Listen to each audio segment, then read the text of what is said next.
Welcome to Match of the Day 3. Here are the weekend's headlines. The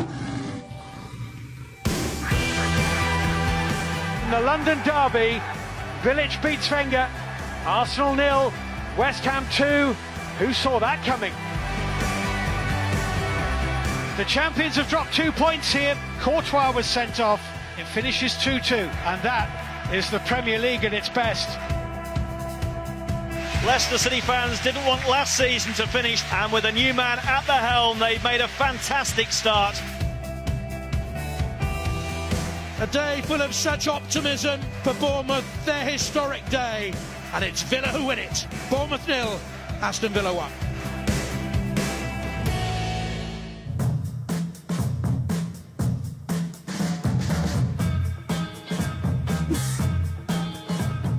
Let's touch a little bit on Arsenal and their performance against West Ham. You thought there was one flaw in particular that dominated their performance?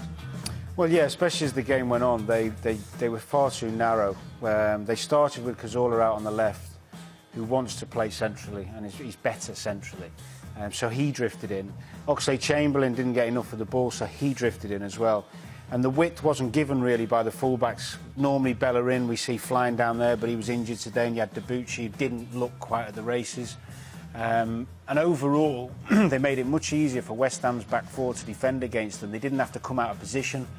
They played a diamond, West Ham, in midfield, which meant that they had numbers in the centre of the field, so that the space was down the wings, and Arsenal just didn't utilise it at all. This is Arsenal at the Emirates we're talking about, and I think they'll go into most games thinking, we're going to play the way we want to play. I think the issue is, after 60, 70 minutes, if it's not working, they need to go to another game plan. And today, they did bring on Sanchez and Theo came on, but it was too late by that point. West Ham had really kind of sussed Arsenal out and just basically suffocated them.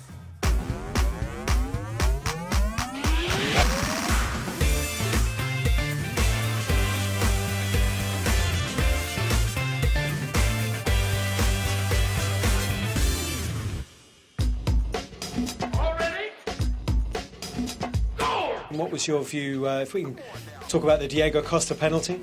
I don't want to speak about it. None of them? No. OK. I'm disappointed really to see Jose not just saying it was a sending off and let's move on, rather than putting a big cloud over it by saying I don't want to talk about it. The game is over. I have nothing to speak. He's very good at picking another target, at deflecting the attention away from his club's performance. We're talking about it now, but by Monday, it's gone, isn't it? And they've dropped 2 points. I take it you're not happy. But I don't speak. Come on now.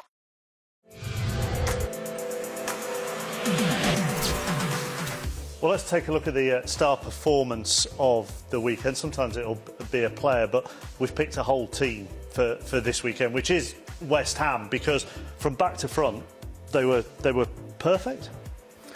Not far off. I mean, the only bit of luck they had was the goals, really, in that Petr Cech is normally so much more reliable than that, and he was at fault for both. But they did have some good attacks. They played well on the counter. The new signing Payet was tremendous.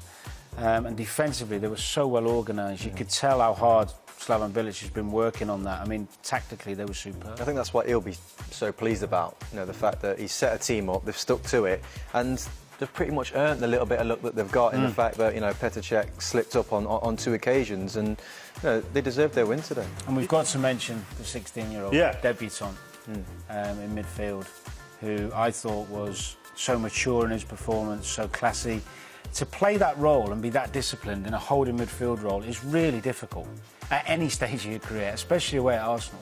But he did it so well. Could have been so much easier for Slaven Bilic to go, OK, Kevin Nolan, you've played 400-plus league games, I'm going to chuck you in, take the easy route. But he didn't. Fair play to him. He stuck with the youngster and he repaid him. Let's take a look at the Barclays Premier League table before we go, after just one game, of course, but Leicester City fans will want to say, as will Crystal Palace and West Ham fans. Villa, Liverpool, Manchester United, the other sides who have won this weekend. And Arsenal are bottom at the end of the opening weekend.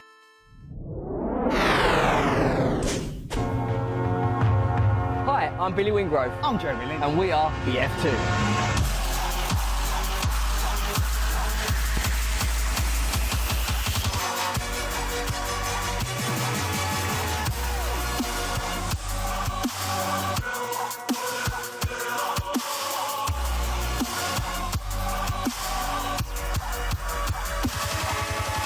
So here's how you can master the heel Xenio. Number 1. As the ball approaches, stop the ball with your kicking foot. Number 2. Back heel the ball onto your standing foot, flicking the ball up as you start to spin. Number 3. Swivel around and back heel the ball with your strong foot over your opponent's head. Now use a burst of pace and get around your opponent, collecting the ball on the other side.